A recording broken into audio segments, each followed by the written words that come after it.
Hey there, it's Chris Cashman. Quick pop quiz. Where in the 206 are we tonight? Do you recognize this pocket of the Emerald City? I'll give you a clue. We're 11 floors up. They got lobster tail. Okay, one more clue. You know the name of this place, but you've been saying it wrong. We'll tell you all about it tonight on Evening. Yeah. The Seattle company that handmade Madonna's Coachella corset. I just about died. The classic 90s movies shot right here in the Pacific Northwest. And go camping in the place that inspired Twilight. If you're a big fan, you'll be like, oh my God, oh my God, oh my God.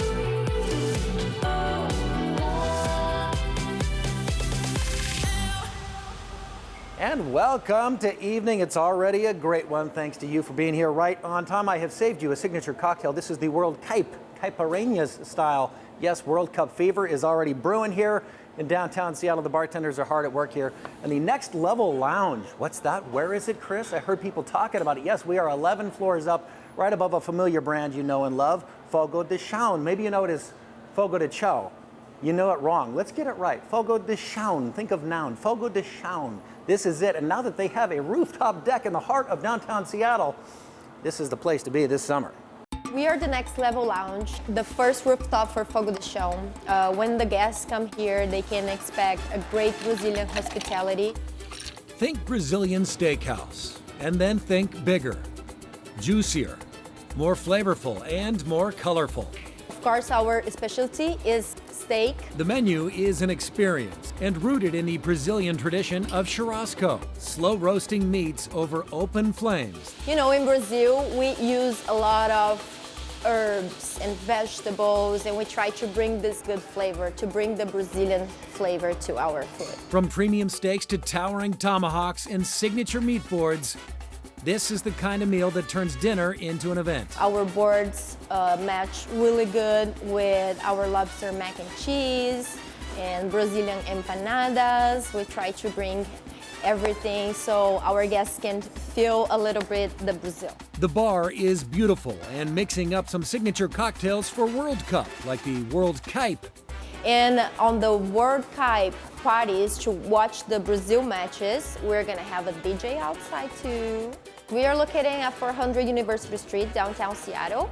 Downstairs we have the restaurant Fogo de Chao, and up here is the Next Level Lounge Seattle rooftop.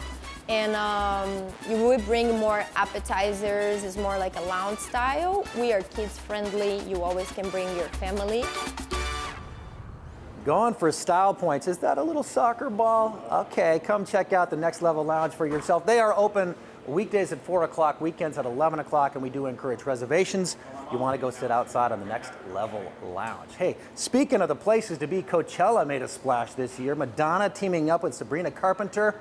That was a moment. Did you know it was also a big moment for a little shop right here in Seattle that makes corsets?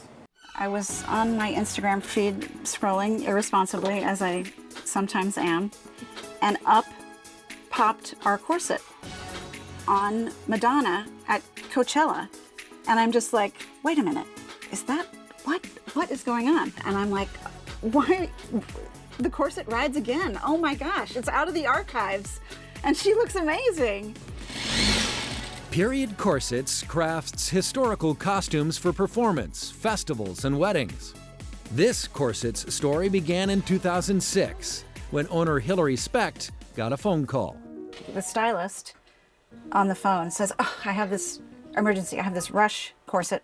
I need a corset overnight. Do you have anything in lavender satin? We're good at corset emergencies. That's a tight turnaround. And she's like, are you sure it's gonna get there? Because it's for Madonna.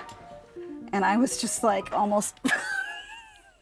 The rush order piece of underwear became outerwear in Madonna's Sorry video. It is the centerpiece of the video.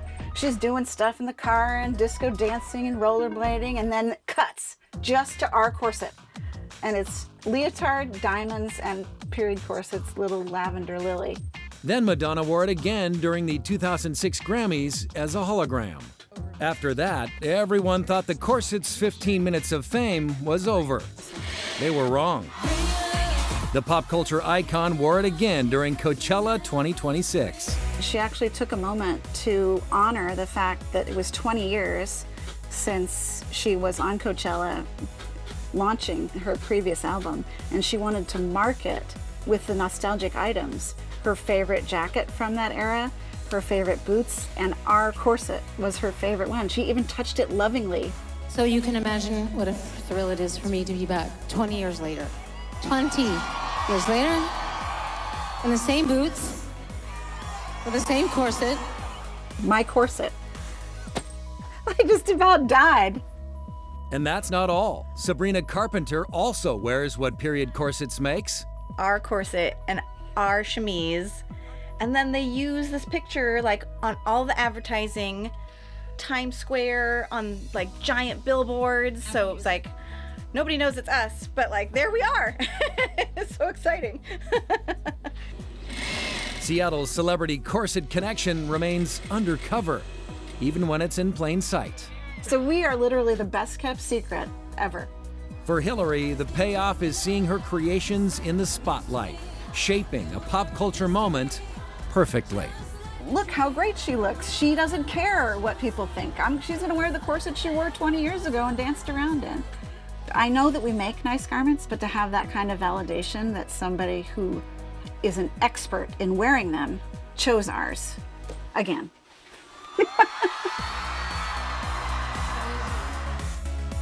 Period corsets located right here in Greenwood. You don't even have to be Madonna to get one. Just look them up or swing by.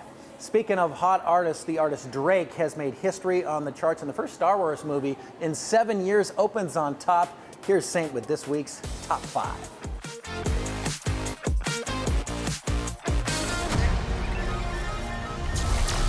He may be small, cute, and green, but his box office pull is clearly using the Force. Star Wars, The Mandalorian, and Grogu opened at #1 with $100 million. Word of Mouth landed the thriller Obsession in second with $30 million, while Michael moonwalked into third with $27 million. The Devil Wears Prada 2 strutted into fourth place, and audience favorite Sheep Detectives rounded out the weekend's top 5. Drake has pulled off an album chart takeover, claiming the top 3 spots all at once.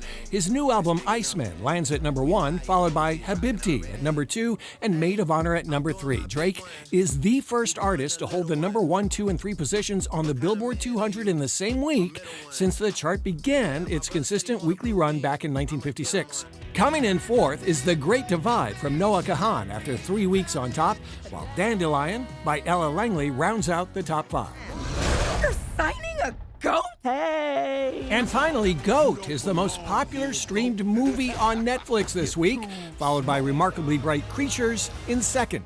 The true crime documentary The Crash speeds into third place and features the first on-camera interview with the driver, Mackenzie Shirilla. Swapped lands at #4, while Mother's Day rounds out the top 5. Thank you, Saint. And the most read book this week, according to Goodreads, is Carol Claire Burke's Yesteryear. Still ahead on Evening. Love local music? Find out what band in Seattle has in store for season 11. Plus, a look at the iconic 90s movies shot in the Pacific Northwest. Now in our 40th season, Evening shares local stories that make our community shine. Evening is sponsored by Pemco Insurance. Pemco empowers the Northwest to prevent the preventable. Learn how at pemco.com. And welcome back to Evening from the Next Level Lounge. 11 stories up here, the pride and joy of Fogo de Chao. Come on in just in time for World Cup. Come take it in. All right, hey, music fans, you know there is a local TV show that kind of gives you an intimate look into the local music scene. It's called Band in Seattle. It's back with a brand new season. Jose has your preview. It's that time again to celebrate bands from the Pacific Northwest. What's up, crew? I'm here to talk about not season 1, not season 2, not even season 3, but season 11 of Band in Seattle. A program that gives an inside look at upcoming bands in and around Seattle. Exploring music and live performances.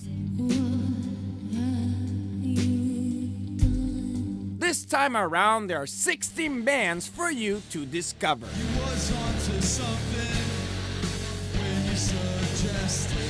From rock,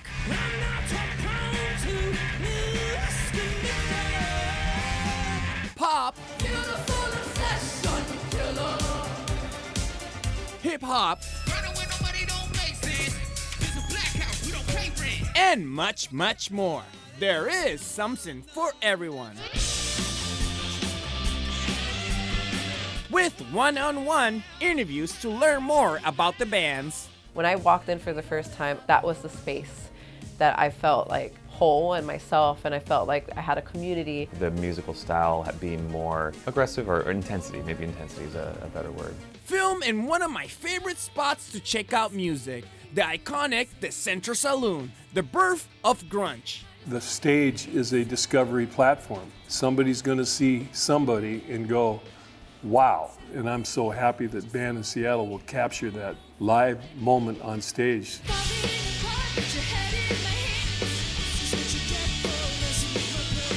Ooh, I got a feeling that this is gonna be a good season. Don't miss this opportunity to find your next favorite band. Thank you, Jose. Band in Seattle returns Saturday at 11 o'clock on Kong TV and Sunday at midnight right here on King 5. Have you heard Sandra Bullock and Nicole Kidman are reprising their roles in Practical Magic 2? It will be back in the theaters in September of this year. And maybe you already knew the original Practical Magic was shot in our neck of the woods back in the 90s, as were many other memorable films. Here's Saints. This is famously from Sleepless in Seattle. Tiramisu. What is tiramisu? You'll find out. At the Athenaeum, you can sit where they sat.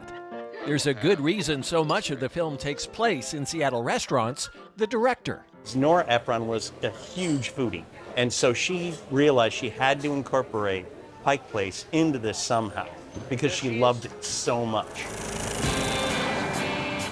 Now we're in front of the Coriel Court Apartments, which is the setting for Cameron Crowe's Singles. They all live here in this kind of Melrose Place-like commune. This is like a Seattle hub for the 90s. This spot on Capitol Hill is one of many living sets in the film, which was shot just before the explosion of grunge and features many of the musicians who became household names. They're all characters in this film.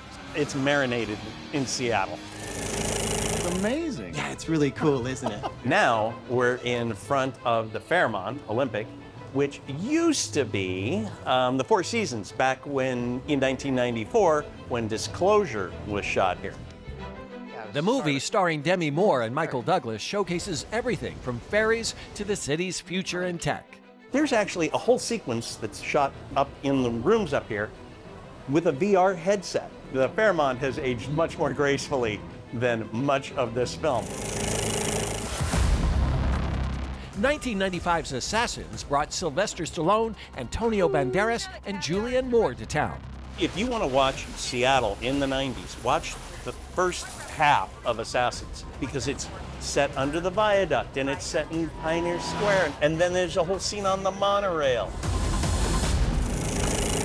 This North Bend gas station was the site of a horrifying abduction in 1993's The Vanishing. It's where Kiefer Sutherland and Sandra Bullock pull off for an unfortunate event. Diane. It's funny because you can watch the movie and you can see where the clear cuts had happened on the mountain behind us that are now 31 years of growth that have occurred since then.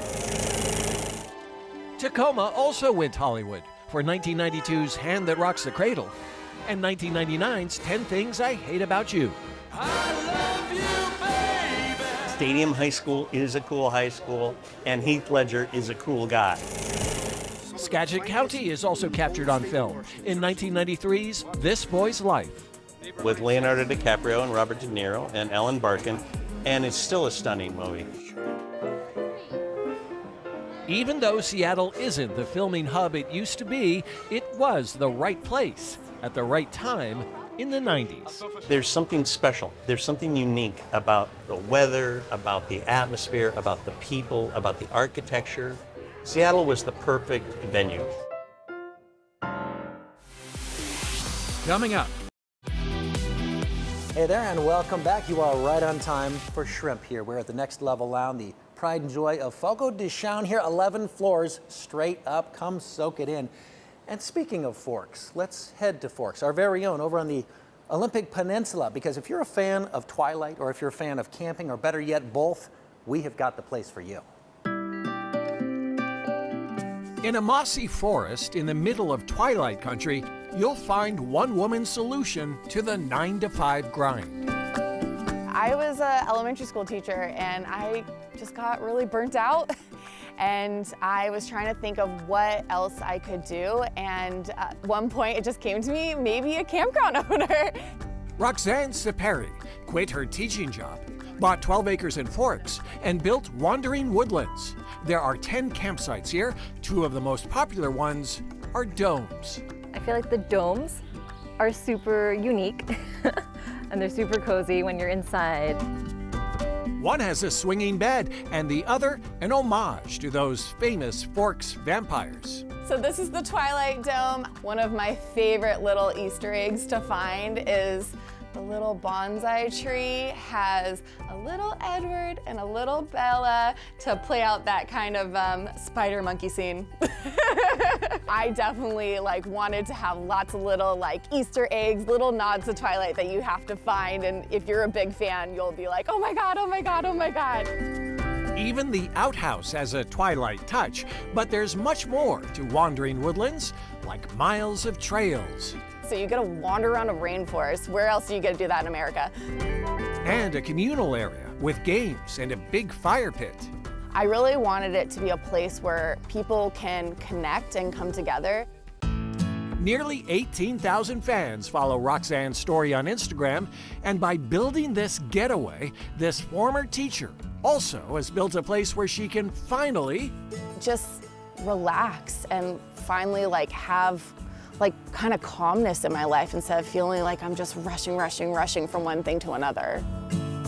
This woman, who built herself a new job with a chainsaw, has this advice for anyone who wants to quit their 9-to-5 and start living their dream. It's doable. It's not rocket science. It's a lot of hard work. Quitting your job is a really scary thing, but it felt really worth it because what I've started and what I've created is something that I'm so proud of. Wandering Woodlands is also just a short drive to La Push, Jacob's home, and you can book on Airbnb and Hip Camp. Happy camping. It's a new day.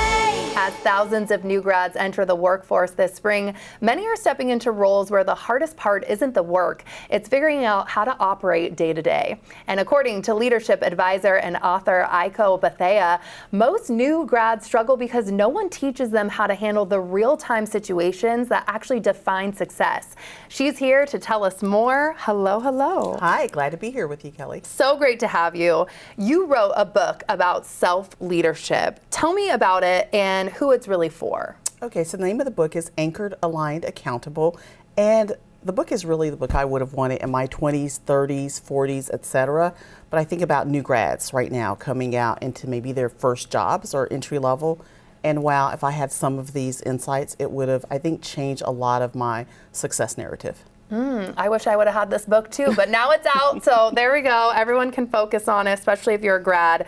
You have a few tips I want to talk about, starting with first job mistakes. So 3 habits that undermine new grads. So starting number 1, prioritizing visibility over clarity. What do you mean? So let's just talk about it a little bit. I want to be seen. I want them to know that I'm present, I'm active, etc.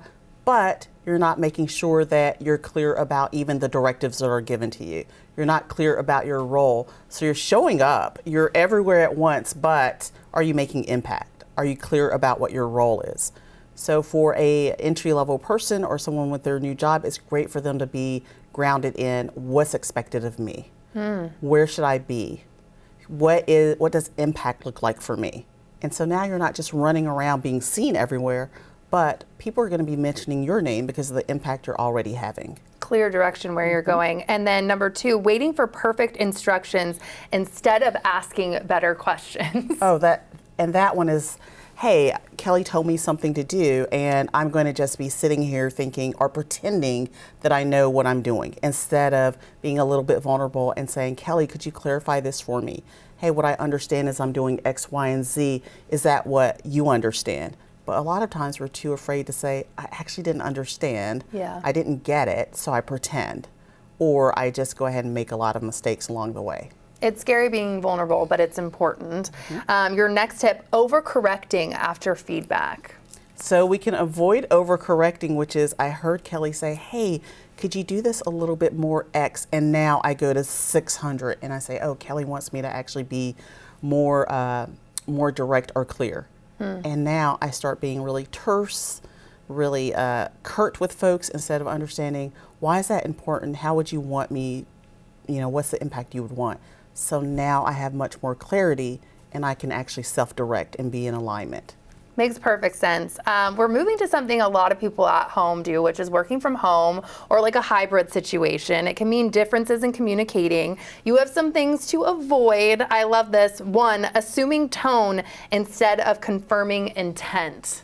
Right. So sometimes I might say, Kelly's not making eye contact. Oh, her brow looks furrowed. She's angry with me, or she was so short with me, instead of me being very clear and asking questions.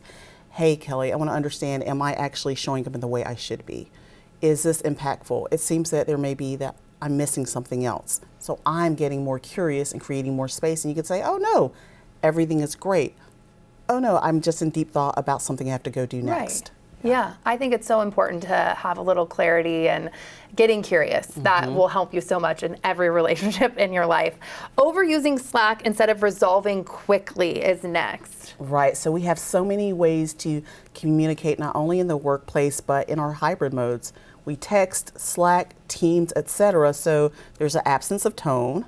There's an absence of maybe being able to have a back and forth. So instead I make assumptions again, or I go with a shortcut versus getting on the phone and saying, hey, Kelly, do we have a chance to catch up for a moment? Yeah. Or hey, I'm gonna get offline, or send you a longer email for a summary.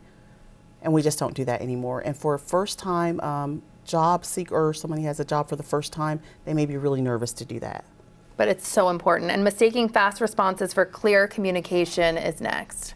Absolutely. So again, you can get caught up in that and either chat or what have you, instead of taking a beat, slowing it down, and saying, hey, I'm going to run by your office in a minute, or hey, can we get on a call for 30 minutes? I have some more questions.